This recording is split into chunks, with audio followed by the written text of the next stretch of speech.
हाय guys, नमस्कार. Welcome back to my YouTube channel. आज खूप खूप खूप दिवसांनी मी लॉग पोस्ट करते, कारण मला एवढ्यात लॉग पोस्ट करायला जमत नाही. मी शॉर्ट करते पोस्ट, पण लॉग अपलोड करायला मला काही जमत नाही आहे. तर आजचा लॉग काहीतरी असणार आहे स्पेशल. शेवटपर्यंत लॉग नक्की बघा आणि लॉग कसा वाटला कमेंटमध्ये नक्की सांगा आणि लाईक नक्की करा आणि माझं चॅनल नक्की सबस्क्राईब करा. तर चला लॉगला सुरुवात करूया. तर आम्ही चाललेलो आहोत आज लग्नाला. आमच्या इथे मालपाणीचं जे क्लब आहे तिथे लग्न होतं. सो चाललेलो आहोत लग्नाला. या तीन पोरी टू व्हीलरवर घेऊन चाललेलो आहोत आम्ही एवढ्याला. अँड हे आमचं आहे संगमनेरमधलं छोटंसं साईबाबा मंदिर. तर आम्ही इथे जाता जाता पुढे आलेलो आहोत. आई आणि आमच्या नणंदबाई चालत येत होत्या. सो त्यांची वाट बघत आम्ही थांबलेलो आहोत. त्या आल्या अँड आम्ही आता एंटर करत आहोत. तर चला तुम्हाला लग्न पण दाखवते.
जरा वेगळ्याच टाईपमध्ये लग्न होतं, त्याच्यामुळे ना सगळेजण म्हणजे सगळे लोक व्हिडिओ काढण्यात मग्न होते. सगळे उभा राहून व्हिडिओ काढत होते, कारण तिथे डान्स वगैरे जरा काहीतरी वेगळं केलेलं होतं. त्याच्यामुळे सगळ्या लोकांना असं डिफरंट वाटत होतं. आणि ते माझे बोबडी बघा, ते जे आहे अक्षदा, ते काढले बसले खेळत.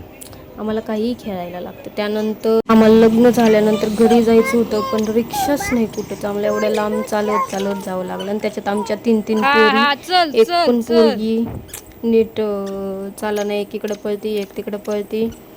अँड म्हणजे आमच्या पोरींनी आम्हाला एवढा त्रास दिला त्या लग्नात, काही विचारूच नका. तर चला आता आहे दुसरा दिवस. इथे आमच्या बोबडीच्या हातावर आमचे पप्पा काढत आहेत मेहंदी. आमची प्रॅक्टिस चालू आहे बघा मेहंदीची. मम्मा राहिली बाजूला, पप्पा काढत होते मेहंदी. त्यानंतर आमचा इकडे स्वयंपाक चालू होता. नणंदबाई आलेले आहेत. सो मस्त फिश आणलेले आहेत आम्ही आणि फिश फ्राय करणार आहोत. तर कशी फिश फ्राय करतोय बघा. इथे रवा मसाला एकत्र केलेला आहे, मीठ टाकलेलं आहे, मासे धुवून वगैरे घेतले अँड लगेच त्याच्यावर हा मसाला असा एकत्र वगैरे केलेला आहे. अँड छानपैकी असं एकत्र करून मग तव्यावर एक एक एक एक तेल टाकून मासा फ्राय करण्यासाठी ठेवून दिलेलं आहे. तर अशी आमची फिश रेसिपी. तर आम्ही लग्न वगैरे अटेंड केलं आणि घरी चाललो होतो, पण आम्हाला रिक्षाच भेटली नाही. सो एवढ्याला मग घरी आम्हाला चालत चालत जावं लागलं, एवढं तीन पोरी घेऊन.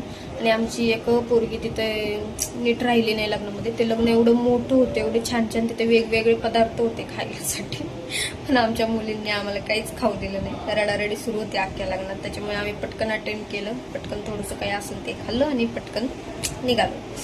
पोरी असली की खूप अवघड असतं, आणि एवढ्या तिघी म्हणल्यावर खूपच त्रास दिला आम्हाला त्यांनी. तर व्लॉग कसा वाटला नक्की सांगा, आणि परत अजून व्लॉग अपलोड करत जाईल, नक्की बघा. आणि माझी फिश फ्राय पण कशी वाटली नक्की सांगा. चलो बाय बाय.